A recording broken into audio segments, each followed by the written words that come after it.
Assalamualaikum warahmatullahi wabarakatuh. Kembali lagi dengan saya Sinar Gumilasari. Kali ini saya akan membawakan materi tentang pemburuan telur penyu atau kura-kura Indonesia yang menyebabkan kura-kura hampir punah. Sebelumnya, saya mohon izin kepada Ibu Mustamira Sofa Salsabila SPSI MSI selaku dosen pengampu mata kuliah Islam dan Lingkungan Hidup serta teman-teman semua yang berbahagia. Tanggal 23 Mei diperingati sebagai World Turtle Day atau Hari Penyu Sedunia, diprakarsai oleh American Tortoise Rescue. Hari Penyu Sedunia diselenggarakan sejak tahun 2000 untuk mengingatkan kembali bahwa spesies ini sangat terancam punah dan semua orang harus ambil bagian untuk menyelamatkannya. Apalagi 6 dari 7 spesies penyu yang tersisa di dunia ada di Indonesia.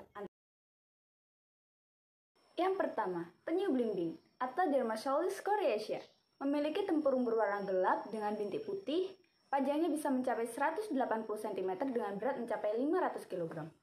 Penyu belimbing banyak ditemui di perairan tropis hingga lautan subkutub. Ketika penyu belimbing bertelur, mereka akan pergi ke pantai daerah tropis. Penyu belimbing menghabiskan sebagian besar hidupnya di laut lepas dan hanya naik ke darat saat akan bertelur. Mereka bisa mengeluarkan telur 60-129 telur dalam 2-3 tahun. Yang kedua, penyu hijau atau Selonia maides, penyu yang paling sering terlihat di laut tropis. Ciri-ciri paling menonjol dari penyu hijau itu memiliki kepala kecil, paruh tumpul, serta memiliki tubuh yang berwarna abu-abu, hitam, atau kecoklatan. Lalu, kenapa aku bisa ya dinamain penyu hijau? Jadi, nama penyu hijau itu sendiri berasal dari warna lemak di bawah sisik yang berwarna hijau.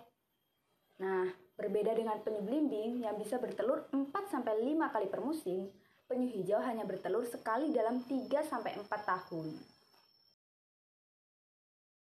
Yang ketiga, penyu tempayan atau Caretta caretta. Penyu tempayan juga dikenal sebagai loggerhead turtle. Spesies ini memiliki tempurung berwarna coklat kemerahan, kepala besar dan paruh bertumpuk. Di kepala bagian depan terdapat 5 sisi dengan plastron berwarna coklat muda hingga kuning. Rahangnya yang sangat kuat membuat penyu ini mampu mengonsumsi kerang-kerangan yang hidup di dasar laut, seperti kerang remis, mimi, dan invertebrata lain. Rata-rata, penyu tempayan bisa tumbuh 70-210 cm dengan berat 135-400 kg. Yang keempat, penyu pipih atau Natator depressa. Disebut penyu pipih karena spesies ini memiliki sisik yang rata dan sedikit melengkung di sisi luar. Penyu ini merupakan penyu dengan genus Natator dan merupakan omnivora. Makanan penyu pipih yaitu timun laut, ubur-ubur, kerang-kerangan, udang, dan invertebrata lainnya. Yang kelima, penyu sisik atau Eretmocholis imbricate, disebut juga hawksbill turtle, karena memiliki paruh tajam dan runcing dengan rahang besar. Dengan anatomi mulus seperti itu, memudahkan penyu sisik menjangkau makanan yang berada di celah-celah karang, seperti spong dan anemon. Mereka juga biasa makan udang dan cumi-cumi. Nama penyu sisik sendiri merujuk pada sisiknya yang tumpang tindih mirip sisik ikan.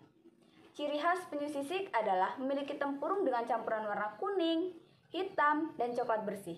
Sedangkan plastron atau organ di bagian bawah penyu berwarna kekuning-kuningan.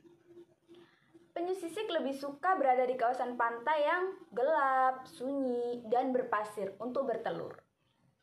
Bahkan, sisiknya banyak digunakan sebagai bahan baku dalam industri kerajinan tangan di Jepang untuk membuat pin, sisir, bingkai kacamata, dan lain-lain. Dan yang terakhir, penyu lekang atau Lepidosli olivacea. Kerap dikira sebagai penyu hijau karena memiliki ciri tubuh yang mirip. Perbedaannya, penyu dengan nama lain olive ridley turtle ini memiliki kepala yang lebih besar dan bentuk tempurungnya lebih langsing serta bersudut. Tubuhnya berwarna hijau pudar dan mempunyai kurang lebih 5 sisik lateral. Spesies ini merupakan penyu terkecil di antara semua jenis yang ada saat ini dan memiliki kebiasaan memakan kepiting, kerang, udang, dan kerang remis.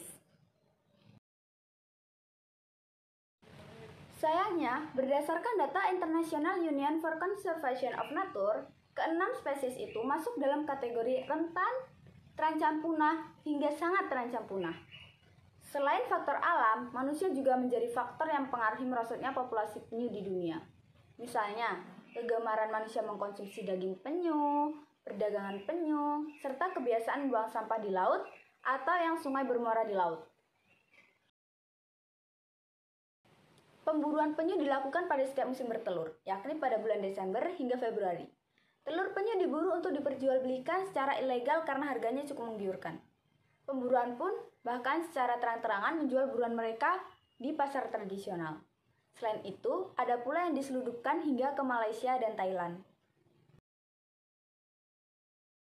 Nah, jika kalian mengetahui adanya pemburuan atau perdagangan ilegal penyu, dapat melapor ke Badan Konservasi Sumber Daya Alam atau Balai Pengelolaan Sumber Daya Pesisir dan Laut, atau cara lain adalah lewat aplikasi Gakum yang disediakan Kementerian Lingkungan Hidup dan Kehutanan dan e-pelapor Satuan Dilindungi milik Bareskrim Polri.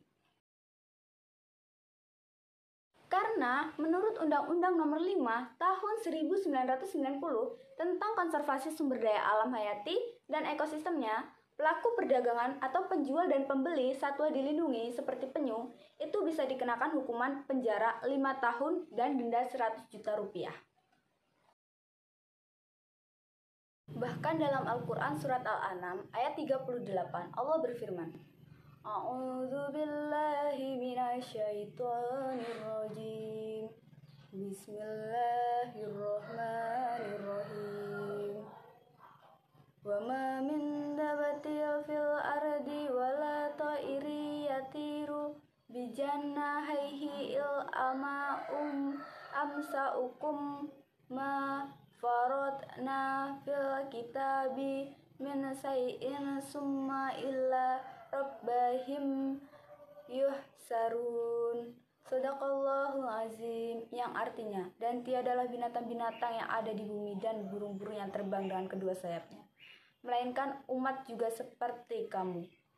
Tiadalah kami alpakan sesuatu pun dalam Alkitab, kemudian kepada Tuhanlah mereka dihimpunkan.